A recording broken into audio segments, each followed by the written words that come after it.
As a matter of fact, the very first VMU that I had, he bought because he wanted to save his game through Shenmue and use the little screen on the VMU.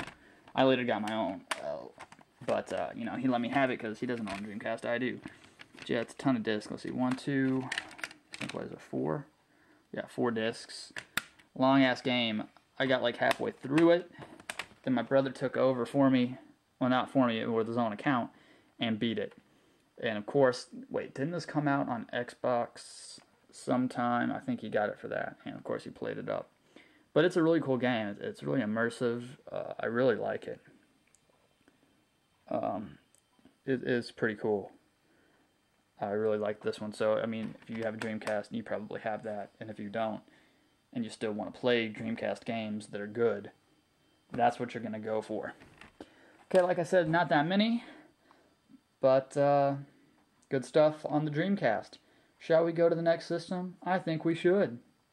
Okay, next up is Sega Saturn. Still have the box and all that cool stuff. That was supposed to go the other way, but whatever. No, there's the box. I bought this at the PX here for $89.75. Back when I bought it, I think that was pretty expensive for me anyway. But it comes with video game sampler, of course, which is that demo disc that comes with, like, what is that Knights or whatever. But all right, let's get going. The Saturn was actually one of my favorite systems. I really like Sega systems. So let's get going. Virtua Fighter 2 in a little cardboard case. It came with the Sega Saturn. This and Virtua Cop came with the Sega Saturn. It's the first time I've ever played Virtua Fighter, and me and my friends played non-stop. Let's see, who would, you know, Lion over here, everyone hated when people used him because it was kind of cheap doing that little, I can't remember what kick it was, but my favorite was Cage, because he was a ninja. And the drunken old guy was pretty funny. But anyway, that's Virtua Fighter 2. That's a really good one. The graphics were much better than Virtua Fighter 1, which I think was blocky style. Actually, this is still blocky style. Later, for my PS3, you'll see that I have Virtua Fighter again. But we used to play that all the time back in the day. And I don't have it with me here. I have about 3 other games that I cannot find right now. But one is Virtua Cop in this little cardboard thing. So yeah. And for Virtua Cop, you had to have you had to get the gun. You just had to. There's the one I got. It's pretty swift. It's got the trigger. It's got some buttons that do something here. What does this say? Turbo and start. This might have been select. Who knows? There's a thing. It's kind of dusty, but it's kind of cool because you could use it for Sega Saturn or the PS1. So good stuff on that. Fun times. Virtua Cop. Unfortunately, we only had one gun, so whoever else was playing second player had to go ahead and use the regular controller. Mr. Bones. This is actually a pretty fun game. You play what is it? You assume the role of Mr. Bones, a dead blues musician resurrected from his grave, who finds himself part of Dagulion's evil army of darkness. Battle this army of darkness before it succeeds in spreading evil throughout the world. This is actually a cool game. It kind of mixes like live action almost with all sorts of stuff. And you're a blues music. It doesn't say this, but you're a blues musician.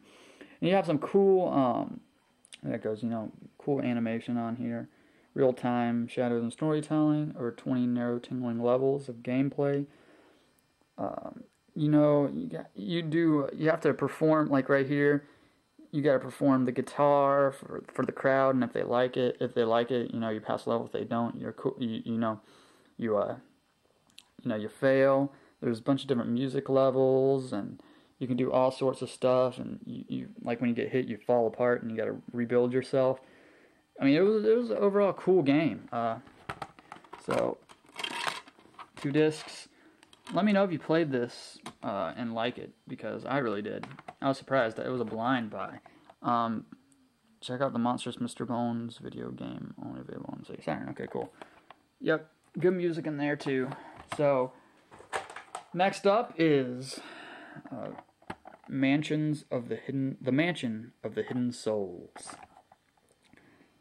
There's something very ominous about this mansion. Apparitions, faceless voices, and tarot cards hold the key to the mansion's mysteries. What took place here? What happened to the people that lived here? Only you can uncover the truth. This is a very interesting game. It's all first person perspective, and you gotta just go. You just go in the house, and you gotta search every room and put together clues and do all that sort of stuff and talk to ghosts, get tarot cards, collect items. Me and my friends just really tried, and there's just we got up to a certain point where we just couldn't figure out what to do.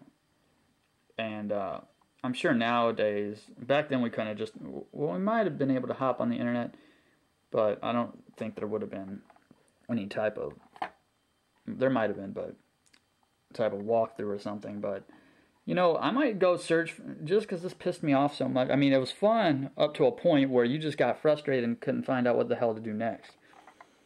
So, you know what, I might fire up the Sega Saturn and friggin' go online to see if there's a walkthrough to this and beat the crap out of this game, just for old time's sake. But it was good up to a point. Next up is Sonic Jam. 4 Sonic classics on one Jammin' CD. Yeah, it's got the Sega Genesis games, I believe. Yeah, it's got the original Sonic the Hedgehog, Sonic 2, Sonic 3, and Sonic and Knuckles for the Genesis. All packed into one cool Sonic Jam. And as a matter of fact, if I believe this right, yeah, see, it's kind of cool because it had another type of game where you start off like this nice 3D world, and you run around and you collect rings and stuff, and you go into these buildings and stuff. There are special features, like shows all the, like this one back here you can read that says gallery. It shows like poster art and cover art for all the different Sonic games and cool little special features like that. You can go into a movie room that shows clips of like the cartoon series and different things over in Japan. So you explore a rare collection of game highlights, commercials, cartoons, enemy profiles, CD music tracks, and more in the Sonic Museum. You would run around, and that's how you played the game. You would find the little door that led into Sonic the Hedgehog, Sonic 2 or Sonic 3, Sonic and Knuckles, and you would go in there, and then you would play the Genesis game, and then you could always go back to this museum, if you will, and run around and find the cool special features on the different Sonic franchise, which I thought was an awesome little added bonus for the Sega, or for the Saturn there. And what do we got here? Street Fighter Alpha 2. Self-explanatory, it's Street Fighter, basically. You know, you gotta love Street Fighter. And so, Street Fighter Alpha 2. That is my update. Wow. That's my video game collection. I'm gonna stop it here because we're basically at 30 minutes, which will be 3 parts.